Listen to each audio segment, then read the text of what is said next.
बेटा आज paper explain करेंगे आईसीआर 2020 का जो 16/9/2020 में संपन्न हुआ था। ठीक है ना। अब देख लेते हैं, इसमें 25 क्वेश्चन है बायो के, एक एक करके सबको एक्सप्लेन करते हैं। ठीक, हाँ 16/9 को, ठीक है, 16/9/2020। पहला क्वेश्चन है बेटा जेनेटिक डाइवर्सिटी। ठीक है ना। जेनेटिक डाइवर्सिटी क्यों आती है? हमने पढ़ा था इकोलॉजी में डाइवर्सिटी कितने तरह की होती है, 3 तरह की। जेनेटिक डाइवर्सिटी, स्पीसीज डाइवर्सिटी और इकोलॉजिकल डाइवर्सिटी। ठीक है ना। एक ही स्पीसीज के मेंबर्स में, एक ही स्पीसीज के मेंबर्स में अगर डाइवर्सिटी नज़र आती है तो उसको बोलते हैं स्पीसीज डाइवर्सिटी। और ठीक है ना, अगर एक ही स्पीसीज है लेकिन वो एक ही पर्टिकुलर जियोग्राफिकल एरिया में पाई जा रही है, लेकिन उस जियोग्राफिकल एरिया में कोई प्लांट प्लेस ए पर है और कोई प्लांट प्लेस बी पर है, और उससे कोई प्रोडक्ट निकल रहा है और उस प्रोडक्ट की पोटेंसी में अंतर आ रहा है, तो ये होता है उसमें प्रेजेंट जीन्स की वजह से, तो उसको बोलते हैं जेनेटिक डाइवर्सिटी। तो विद इन ए स्पीसीज, ठीक है ना, production of different kinds of products by plants, ठीक है ना, in different potency, this is due to only genetic diversity. अगर एक ही एरिया में बहुत सारे प्लांट्स पाए जाते हैं लेकिन एरिया में, एक एरिया के अंदर रहते हुए प्लेस बदलता है और उनसे जो प्रोडक्ट मिल रहे हैं उनकी पोटेंसी बदलती है, तो ये होता है जेनेटिक डाइवर्सिटी की वजह से। तो 3 तरह की डाइवर्सिटी है बेटा। पहली डाइवर्सिटी है जिसको क्या बोलते हैं, जेनेटिक। जेनेटिक ये किसकी वजह से होती है, डिफरेंस इन जीन्स। दूसरी होती है स्पीसीज। ठीक है ना। ये स्पीसीज डाइवर्सिटी किसको, नंबर ऑफ, ठीक है ना, अब पर्टिकुलर स्पीसीज को मेंशन करती है, एक पर्टिकुलर स्पीसीज को। जैसे एग्जांपल दिया गया एनसीईआरटी में कि वेस्टर्न घाट पर एम्फीबियंस का नंबर ईस्टर्न घाट से ज़्यादा है, तो वो किसको इंडिकेट कर रहा है, एक स्पीसीज के नंबर्स को। एक आप पर्टिकुलर स्पीसीज ले लीजिए और 2 प्लेस ले लीजिए, वहाँ पर कंपेयर कर लीजिए कि किस प्लेस पर किस स्पीसीज का नंबर ज़्यादा है। तो आप एक पर्टिकुलर स्पीसीज, ऐसा नहीं है कि एक जगह पर आप फ्रॉग की स्पीसीज को कंपेयर कर रहे हैं और दूसरी जगह पर मैमल्स को, नहीं, प्लेस 2 होने चाहिए लेकिन स्पीसीज सेम होनी चाहिए। तो number of a particular species को 2 डिफरेंट प्लेसेस पर, यहाँ पर सुनो, विद इन ए प्लेस, एक ही प्लेस में, ठीक है ना, आप एक ही स्पीसीज के मेंबर में चेंज देख रहे हो, तो वो किसकी वजह से, चेंज, जीन्स में चेंजेस की वजह से, और उसको बोलोगे जेनेटिक। 2 अलग अलग प्लेस हैं लेकिन स्पीसीज सेम है और उनके नंबर को देख रहे हो, तब उसको बोलते हैं स्पीसीज। ठीक है ना। अगर आप इकोसिस्टम को ही कंसीडर कर लेते हो 2 अलग अलग प्लेसेस को, तो आप उसको बोलते हैं इकोलॉजिकल डाइवर्सिटी। अब इन्होंने पूछा गया जेनेटिक डाइवर्सिटी, ठीक है ना, की वजह से क्या क्या हो सकता है। अब ध्यान से सुनना, genetic diversity due to change in jeans.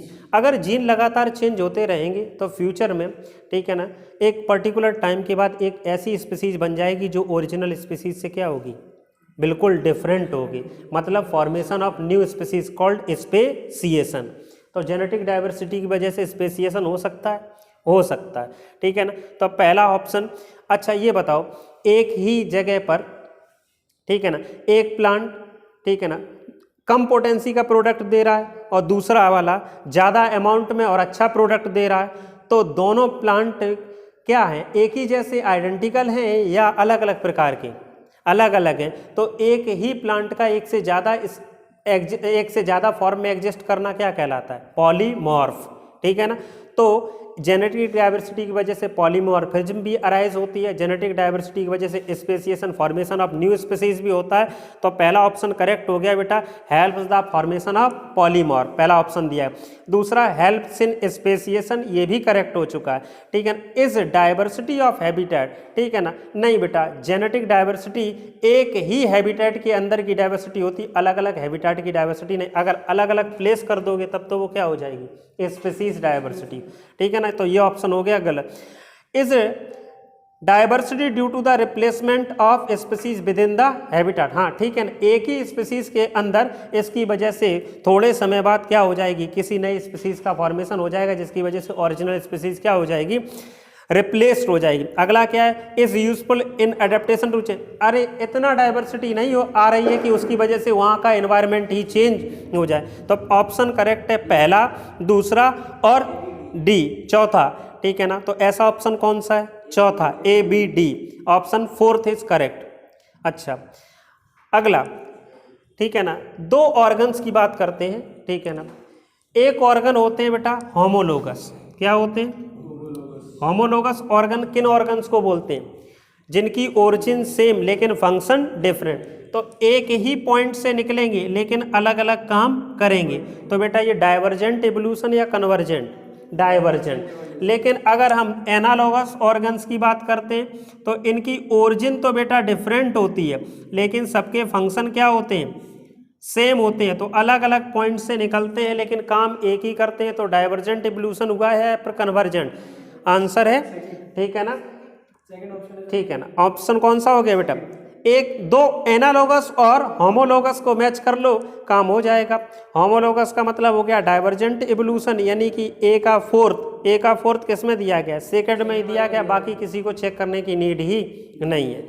अगला, दो कॉलम दिए गए, column first and column second. Column first को मैच करना है कॉलम सेकंड से। बेटा लाइसोसोम का दूसरा नाम क्या है? Suicidal bags.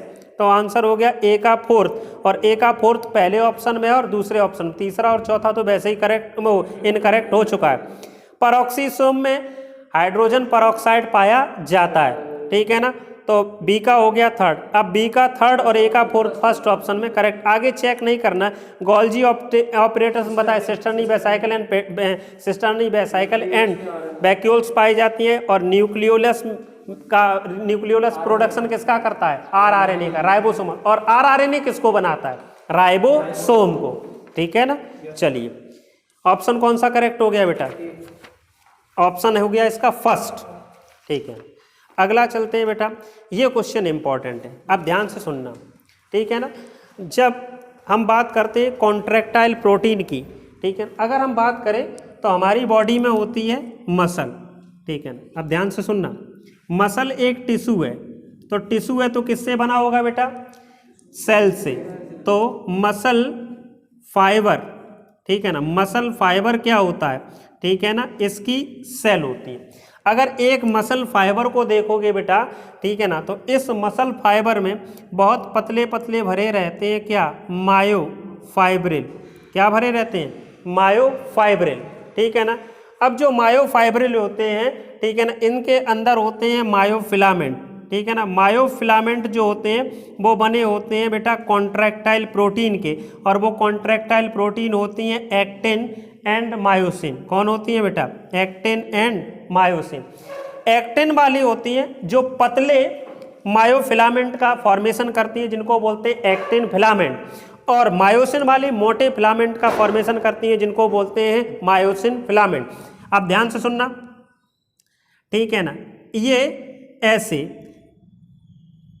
इसमें पाए जाते हैं, ठीक है ना। ये पाई जाती है एक तिरछी लाइन, जेड लाइन इसको बोलते हैं, ठीक है ना, जेड लाइन या जेड मेम्ब्रेन। इस पर अटैच्ड रहते हैं इससे पतले पतले फाइबर्स, जिनको बोलते हैं बेटा एक्टिन फाइबर्स।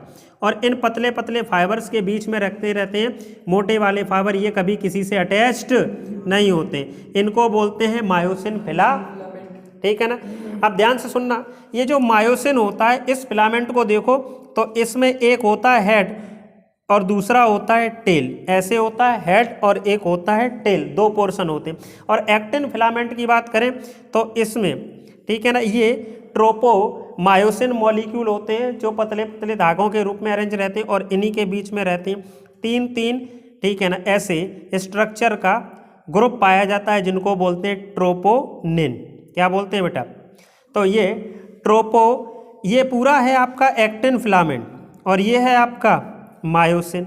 मसल कॉन्ट्रैक्शन बेटा तभी हो पाता है जब इस मायोसिन का हेड, ठीक है ना, इस एक्टिन फिलामेंट में से ये जब ट्रोपोनिन हटता है तो इस जगह पर ये मायोसिन का हेड फिट हो जाता है, कुछ इस प्रकार। जैसे देखो, ये क्या है? मायोसिन फिलामेंट मान लेते, ठीक है ना, ये टेल है और ये उसका हेड है, और यहाँ पर इसके पास क्या है? एक्टिन बाइंडिंग साइट, मतलब ये वाला हेड एक्टिन में फिट होगा। लेकिन जब तक एक्टिन फिलामेंट के ऊपर ये तीन तीन लड्डू जैसे स्ट्रक्चर, जिनको बोलते हैं ट्रोपोनिन, ये रखे रहेंगे, तब तक ये हेड फिट नहीं हो पाएगा, क्योंकि ये जो मॉलिक्यूल हैं ये हेड वाली जगह को घेरे हुए हैं। जब ये मॉलिक्यूल हटते हैं, जैसे ही हटते हैं वैसे ही यहाँ पर मायोसिन का हेड फिट हो जाता है और ये एटीपी की मदद से मसल कॉन्ट्रैक्शन कराने लगता है, इस फाइबर को आगे और पीछे घसीटने लगता है। जब आगे घसीटेगा तो कॉन्ट्रैक्शन और पीछे छोड़ देगा तो क्या हो जाएगा, रिलैक्सेशन। ठीक है ना। अच्छा, ये कब हटते हैं, ठीक है ना, ये तब हटते हैं जब कैल्शियम आ जाता है। कौन आ जाता है, कैल्शियम। और कैल्शियम तब आता है जब आप किसी मसल को स्टिमुलस देते हैं। जैसे ही आपने किसी मसल को क्या दिया, स्टिमुलस। जैसे अब इस हाथ को हमें कॉन्ट्रैक्ट कराना है, कुछ काम करवाना है, तो ऐसे हम करेंगे तो ये कॉन्ट्रैक्ट हो रहा है, इसका मतलब ठीक है ना हमारे नर्वस सिस्टम से इम्पल्स गया इसके एंडोप्लाज्मिक रेटिकुलम के पास, और एंडोप्लाज्मिक रेटिकुलम को बोलते हैं सार्कोप्लाज्मिक रेटिकुलम। उसमें भरा होता है कैल्शियम, वो तुरंत कैल्शियम रिलीज कर देता है, और जैसे ही कैल्शियम रिलीज होता है ट्रोपोनिन उसको देखकर मुस्कुराता है, क्योंकि कैल्शियम के लिए इस ट्रोपोनिन की चाहत ज़्यादा है। ठीक है ना। जब तक कैल्शियम नहीं था तब तक ये मजबूरी में यहाँ बैठा हुआ था, जैसे ही कैल्शियम आता है ये इसको छोड़ के चला जाता है, और मायोसिन का हेड तुरंत इसमें फिट हो जाता है और मसल कॉन्ट्रैक्शन हो जाता है। तो मसल कॉन्ट्रैक्शन के लिए क्या है कि ट्रोपोनिन का एक्टिन फिलामेंट से हटना और इसमें मायोसिन का हेड का फिट होना, और ये होगा तब जब कैल्शियम आयन आएगा। ठीक है ना। कैल्शियम आयन कहाँ से आएगा, सार्कोप्लाज्मिक रेटिकुलम या मसल सेल की एंडोप्लाज्मिक रेटिकुलम से। अब पढ़ लेते हैं। ठीक है ना। Which of the following happens in muscle contraction. जब मसल कॉन्ट्रैक्शन होता है तो क्या होता है, increase the calcium ion concentration and lead to the binding of calcium with a subunit of troponin on actin filament and thereby remove the masking actin sites of myosin. अब ये बोल रहा है कि जब calcium आएगा तो ये ट्रोपोनिन यहाँ से हट जाएगा, और क्योंकि जो ये मास्क किए हुए था, ढके हुए था, किसकी साइड, इस हेड के फिट होने की साइड, वो ओपन हो जाएगी और ये हेड फिट हो जाएगी। सही है या नहीं है, सही, सही है। ठीक है ना, पहला सही है। आगे आ जाइए। ठीक है ना। During shortening of muscle A band get reduced whereas I band retain the length. देखो भाई, ठीक है, अब हम आपको बताएं, ये जो यहाँ से यहाँ तक का बैंड है, ये वाला यहाँ से यहाँ तक का ये कहलाता हाफ आई बैंड, और यहाँ से यहाँ तक का कहलाता हाफ आई बैंड, पतला वाला बैंड, और ये वाला यहाँ से यहाँ तक का मोटा बैंड होता है, इसको बोलते हैं डार्क बैंड। ठीक है ना। डार्क बैंड किसका बना होता है, मायोसिन। ठीक है ना। अब जब ये मसल कॉन्ट्रैक्ट होगी तो ये मेम्ब्रेन पास आएगी, तो किसकी लेंथ कम होगी, आई बैंड की होगी, मतलब लाइट बैंड की या थिन बैंड की मोटाई कम होगी, थिक बैंड की सेहत पर कोई फर्क नहीं पड़ेगा। तो इसने लिखा है शॉर्टनिंग ऑफ।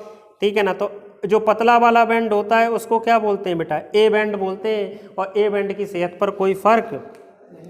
ठीक है ना। देखो ये वाला हमने ट्रिक बताया था आपको, TH,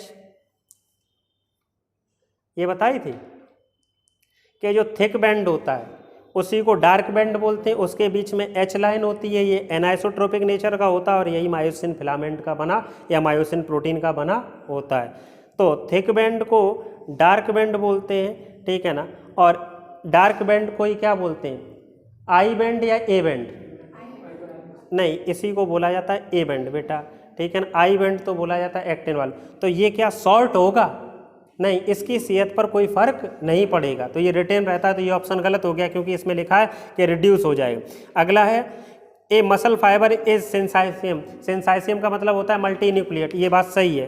ठीक है ना। आइसोट्रोपिक बैंड ऑफ मायोफोबिल, नहीं, आइसोट्रोपिक नहीं बेटा, ये कैसा होता है, मायोसिन वाला तो एन आइसोट्रोपिक होता है। ठीक है ना। तो ऑप्शन सही है पहला और तीसरा, यानी कि ए एंड सी ऑप्शन हो गया आपका सेकेंड करेक्ट हो गया बेटा।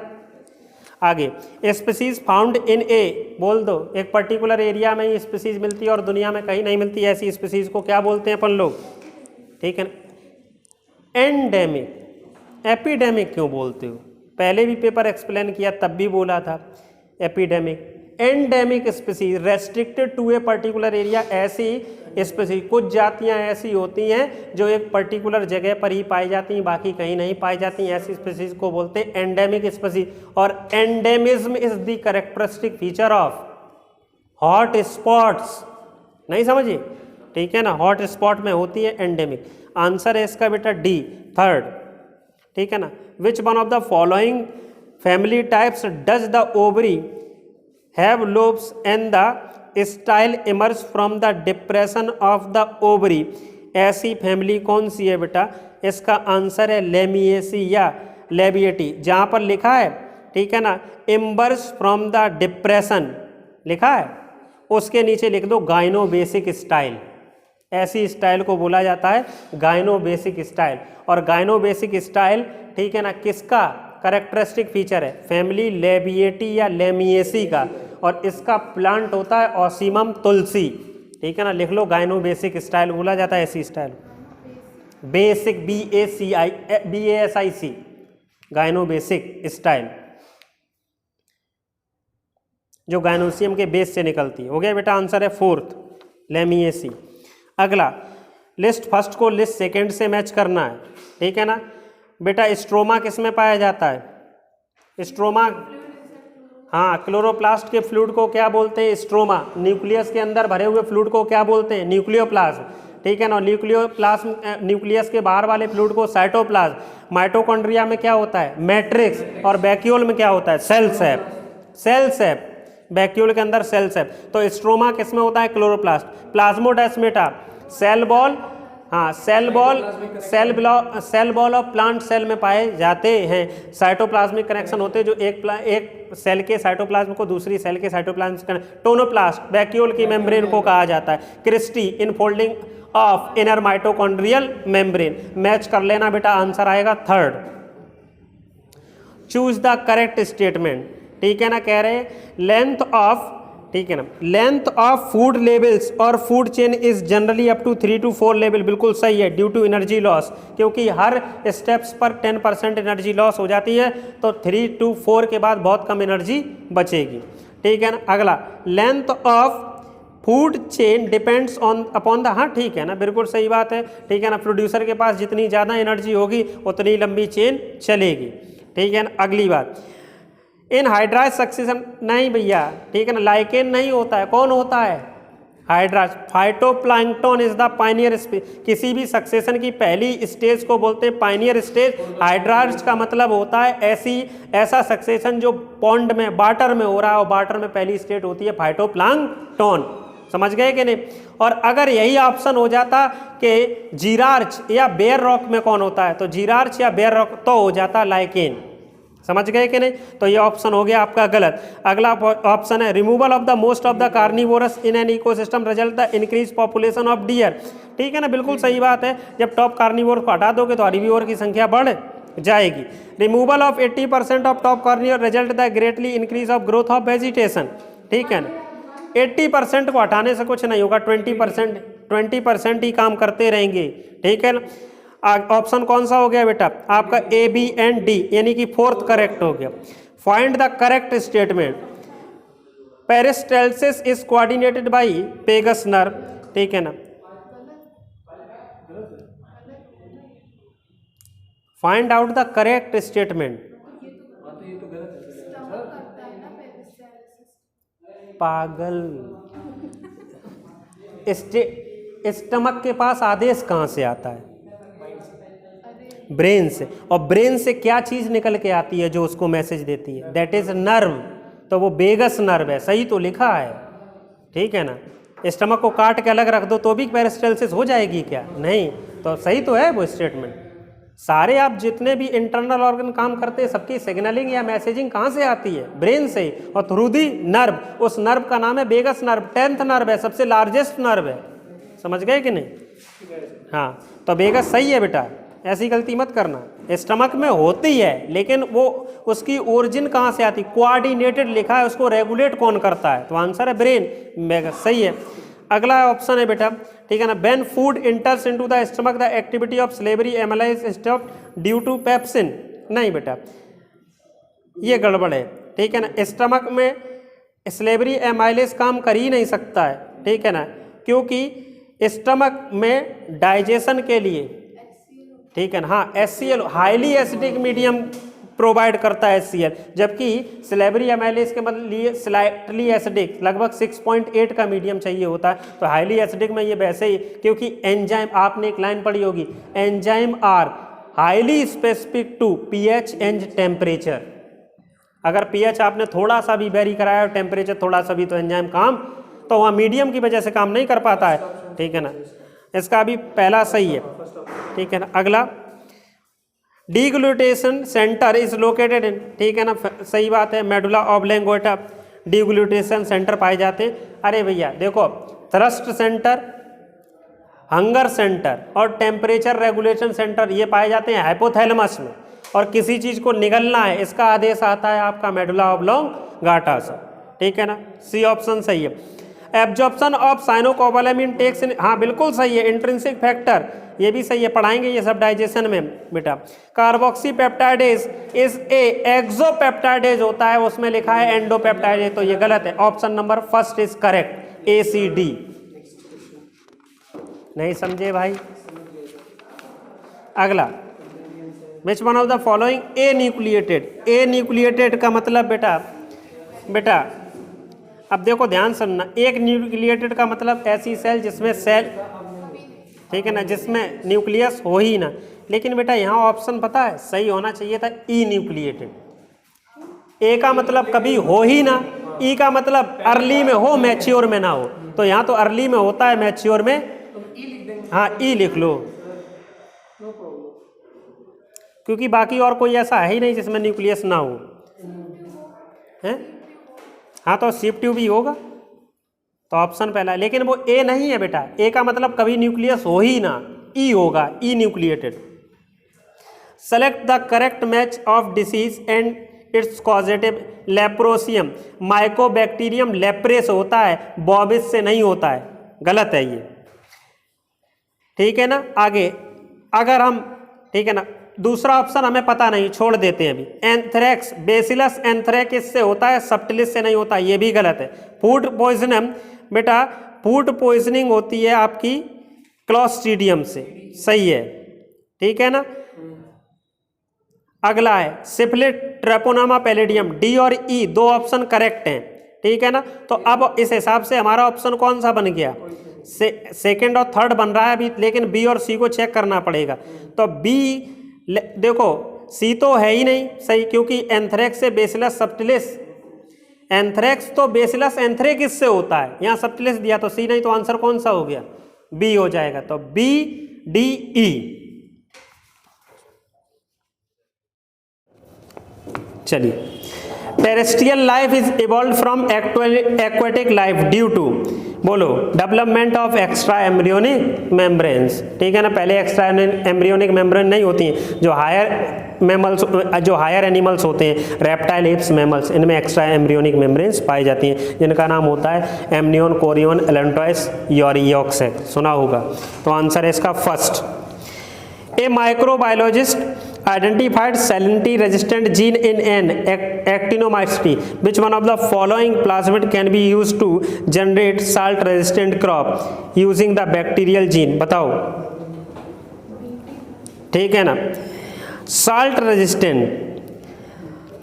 तो क्राई प्लाज्मिड नहीं, क्राई तो इंसेक्ट को रेगुलेट करता है, बीटी हाँ, प्लाज्मिड थोड़ी ना, वो तो उन्होंने जीन ही आइसोलेट करके डाला था। टीआई एग्रोबैक्टीरियम ट्यूमेफिसेंस का होता है, ये भी नहीं हो सकता है। अब नहीं, इन्होंने लिखा है साल्ट रेजिस्टेंट जीन, इसका आंसर टीआई प्लाज्मिड ही है, क्योंकि बैक्स तो आर्टिफिशियल क्रोमोसोम्स है, ठीक है ना। इन्होंने लिखा है a microbiologist identified salinity resistant gene in an actinomycete, which of the following plasmid can be, plant की बात कर रहा है ना बेटा, हाँ, क्रॉप प्लांट्स, और प्लांट्स के लिए वेक्टर कौन यूज करते हैं, एग्रोबैक्टीरियम ट्यूमेफिसेंस, तो टीआई प्लाज्मिड आंसर है इसका सी, यानी कि थर्ड। अगला है बेटा, which one of the following is a sesamoid bone. ऐसी बोन जो पहले कार्टिलेज हो और बाद में बोन में कन्वर्ट हो जाए। कार्टिलेज का मतलब पहले फ्लेक्सिबल स्ट्रक्चर हो, बाद में उनमें calcium, magnesium, phosphate, calcium phosphate का डिपोजिशन हो जाए तो वो बोन बना दे। तो इसका एग्जाम्पल है पटेला और नी कैप। बच्चों में देखना यहाँ पर ये बोन नज़र नहीं आती है, लेकिन जैसे जैसे हम लोग अडल्ट होते जाते हैं ये बोन बनती चली जाती। तो ऐसी बोन जो शुरुआत में बोन ना हो, ठीक है ना, एक फ्लेक्सिबल स्ट्रक्चर हो लेकिन बाद में बोन में कन्वर्ट हो जाए, तो इसको बोलते हैं सीसेमोइड बोन। एग्जाम्पल है इसका patella, kneecap. Contrast to the apes mammals है, बताओ मैमल्स में क्या पाया जाता है, ठीक है ना, सिंसैक्रम नहीं होता है, मैमल्स में कॉर्पस कैलोसम होता है, बी ऑप्शन हो गया। मेमोरी ग्लैंड, ठीक है ना, विदाउट टीट्स, ठीक है ना, ये भी टीट्स क्या, ठीक है ना, निपल्स, ठीक है ना, ईयर पिन्ना ये भी हो सकता है, ठीक है ना। तो बी एंड डी हो तो गया ऑप्शन, ठीक है ना, फर्स्ट ऑप्शन, हाँ फर्स्ट ऑप्शन है। मेमोरी ग्लैंड विदाउट टीट्स सब में नहीं होती हैं, अरे भाई हर मैमल्स में नहीं होती हैं, केवल प्रोटोथीरियन में निप्पल्स नहीं होते, बाकी सारे मैमल्स में निप्पल मेमोरी ग्लैंड्स में होते हैं। इन्होंने लिखा मेमोरी ग्लैंड विदाउट टीट्स, केवल मेमोरी ग्लैंड होती तो हो जाता है वो मैमल्स का करेक्टर, ठीक है ना, लेकिन उन्होंने विदाउट टीट्स कर दिया तो नहीं। न्यूमेटिक बोन्स ये तो बर्ड्स में ही पाई जाती हैं, ठीक है, तो आंसर है first B and D, mammals में ये करेक्टर्स पाए जाए थे। What is the secretory phase in, बताओ, ये तो आप, हाँ वेरी गुड, ठीक है ना, ल्यूटियल फेज को बोला जाता है day, luteal phase 40th day पर आती है, इसी को बोलते हैं सेक्रेटरी फेज, इसी दिन ओव्यूलेशन होता है, ठीक है ना, आंसर है fourth. Which hormone influence the water absorption, अरे फालतू क्वेश्चन है, एडीएच या वैसोप्रेसिन, ठीक है ना, आंसर है फोर्थ।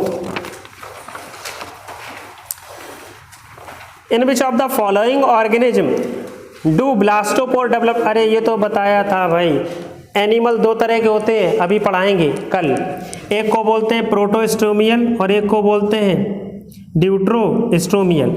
देखो हम लोगों का जब एम्ब्रियोनिक डेवलपमेंट हो रहा होता है तो कुछ स्टेज आती है, पहले जाइगोट, फिर मोरूला, फिर ब्लास्टुला और सबसे लास्ट में गैस्टुला, और गैस्टुला स्टेज में 3 लेयर बनती है, उसके बाद ऑर्गन्स का फॉर्मेशन स्टार्ट हो जाता है। तो गैस्टुला स्टेज में एक पोर होता है, गैस्टुला स्टेज में एक छिद्र होता है, उसका नाम होता है ब्लास्टोपोर। पहले तो यही कंफ्यूजन दूर करो कि जो ब्लास्टोपोर होता है वो ब्लास्टुला स्टेज में नहीं, गैस्टुला स्टेज में। ये पोर माउथ भी बना सकता है और फ्यूचर में एनस भी, अगर इसने एनस बनाया, ठीक है ना, तो ऐसे एनिमल्स को बोलते हैं ड्यूट्रोस्टोमियल। इस पोर ने क्या बनाया, एनस, तो इसको क्या बोलेंगे, ड्यूट्रोस्टोमियल। और अगर इसने माउथ बनाया तो ऐसे एनिमल्स को क्या बोलते हैं, प्रोटोस्टोमियल। अब क्वेश्चन देख लो क्या पूछा गया, ठीक है ना, ब्लास्टोपोर एनल्स में डेवलप हो रहा है तो ऐसे को क्या बोलेंगे, नहीं बोलेंगे क्या, पहले ये बताओ, प्रोटोस्टोमियल या ड्यूट्रोस्टोमियल। अरे भाई ब्लास्टोपोर क्या बना रहा है, एनस बना रहा है, तो ड्यूट्रोस्टोमियल। और ड्यूट्रोस्टोमियल 2 ही फाइलम है आपके यहाँ, एकाइनोडर्मेटा, 3 मान लो, एकाइनोडर्मेटा, हेमिकॉर्डेटा और कॉर्डेटा। इसके मेंबर्स को सेलेक्ट करना है ऑप्शन में से। हाँ बैलोनोग्लोसिस हो गया, वेरी सही, ठीक है ना। एपिस इंडिका मधुमक्खी है, आर्थ्रोपोडा। लिमुलस किंग क्रैब, ये भी आर्थ्रोपोडा है। प्रेस्टिस साफिस ये हो जाएगी, और ठीक है ना, कीटोडर्मा। तो पहला ऑप्शन ए सही है और डी सही है, तो ये 2 ही करेक्ट हैं, आंसर थर्ड है। सी बेटा कौन सा, Limulus king crab arthropoda. Yes sir, arthropoda में कैसे आ जाएगा, हमने 3 बोले ना, इकाइनोडर्मेटा, हेमिकॉर्डेटा और कॉर्डेटा, नहीं समझे। फैलोमियर, हाँ कॉकरोच के जेनाटेलिया को बोलते हैं फैलोमियर। टिप्लोसोल ये पाया जाता है intestine of earthworm. Dikaryon stage fungi की 2 क्लास एस्को और बेसिडियो में पाई जाती है। और क्लोरोप्लास्ट, ठीक है ना, ये ग्रीन प्लांट्स का करेक्टर है, और ग्रीन प्लांट्स होते हैं एल्गी टू एंजियोस्पर्म्स। अब अपने अकॉर्डिंग मैच कर लेना, ऑप्शन हो जाएगा फर्स्ट, ठीक है ना। अब ह्यूमन एवोल्यूशन के लिए एक ट्रिक बताई थी डॉक्टर सिमराम, ऑस्ट्रेलिया है जाना, पी के निकलो। तो सबसे पहले ड्रायोपिथेकस आया, फिर सिबापिथेकस, फिर रामापिथेकस, फिर ऑस्ट्रेलोपिथेकस, फिर ठीक है ना होमो हैबिलिस, फिर होमो इरेक्टस, और फिर होमो इरेक्टस रेक्टस। होमो इरेक्टस को बोलते हैं जावा मैन, और होमो इरेक्टस रेक्टस को बोलते हैं पैकिंग मैन। और फिर आया नियंडरथल, और सबसे लास्ट में आया मॉडर्न मैन जो हम लोग हैं। अब इसके अलावा इसके हिसाब से मिला लो तो तीसरा ऑप्शन आपका करेक्ट आ जाएगा, ठीक है ना। सारे नहीं दिए गए, बीच बीच से उठा लिए गए, ठीक है ना। अगला रेगुलेशन अब regarding the identification of plant and animal keys are prepared on the basis of similarity and dissimilarity of character which one of the following is correct about keys. हाँ, कीज में दो हमेशा कंट्रास्टिंग ट्रेट यूज किए, ऐसा है या ऐसा नहीं है। बताया था कि एक बच्चा मान लो 10th पास हो गया, कक्षा 10 पास हो गया, तो फिर अब पहला क्वेश्चन आगे पढ़ेगा कि नहीं पढ़ेगा, 2 क्वेश्चन आए। अब आंसर मिला कि नहीं पढ़ेगा, तो पढ़ेगा तो किस बोर्ड से पढ़ेगा, सीबीएसई से पढ़ेगा या यूपी से पढ़ेगा। तो फिर आंसर मिला नहीं, ठीक है ना, सीबीएसई से पढ़ेगा। तो फिर आया आंसर कि सीबीएसई से पढ़ेगा तो मैथ लेगा कि बायो लेगा, मतलब ठीक है ना। ऐसे सिमिलरिटी और डिसिमिलरिटी के बेसिस पर पहचानते चले जाते हैं और हमेशा 2 सेंटेंस लेते हैं जो एक दूसरे के क्या होते हैं, अपोजिट। दोनों सेंटेंस को मिला के बोलते हैं कपलेट और एक स्टेटमेंट को बोलते हैं लीड, ठीक है। तो contrasting characters generally occurs in pair called couplet, सही है, पहला सही। A choice made between 2 similar options resulting in acceptance bye 1, हाँ ये सही है। अच्छा हाँ, वेरी गुड, 2 सिमिलर नहीं डिसिमिलर होना चाहिए, वेरी गुड, ठीक है ना। कंट्रास्टिंग का मतलब डिसिमिलर होना। Each statement is called lead, हाँ ये सही है। A C D keys are generally, हाँ D B A C D 3 सही है। तो आंसर कौन सा हो गया, 4। During the biosynthesis of haemoglobin sickle cell anaemia, हाँ भाई GAG चेंज इनटू GUG, तो ऑप्शन कौन सा सही होगा, फर्स्ट, GUG आ जाएगा GAG की जगह पे। गिवन बिलो स्टेटमेंट पहला दिया गया, end products of electron transport system are ATP and H2O, ठीक है ना, सही है पहला statement. ETS being a reduction of NADPH plus NADP and ends the oxidation of O2। Statement first तो सही है बेटा, लेकिन सेकंड सही नहीं है। एंड होता है ये H2O के फॉर्मेशन से, समझ रहे हो कि नहीं, ऑक्सीडेशन ऑफ O2 पर खत्म नहीं होता। तो आंसर हो जाएगा third statement, first is correct, second is incorrect. अगला आ जाइए, a drop of each of the following place separately in 4 slides which one of not coagulate. बेटा सीरम कभी कोगुलेट नहीं होता, क्योंकि सीरम में कभी क्लोटिंग प्रोटीन नहीं होती, ठीक है। Third option, if E coli is grown, अब बताओ लैक्टोज नहीं होगा तो बीटा गैलेक्टोज एंजाइम नहीं बनेगा, क्योंकि बीटा गैलेक्टोसाइडेज एंजाइम ही लैक्टोज को ग्लूकोज और माल्टोज में, ग्लूकोज और गैलेक्टोज में तोड़ता। तो आंसर है बीटा गैलेक्टोसाइडेज, आंसर थर्ड, ठीक है। बंद कर दो इसको।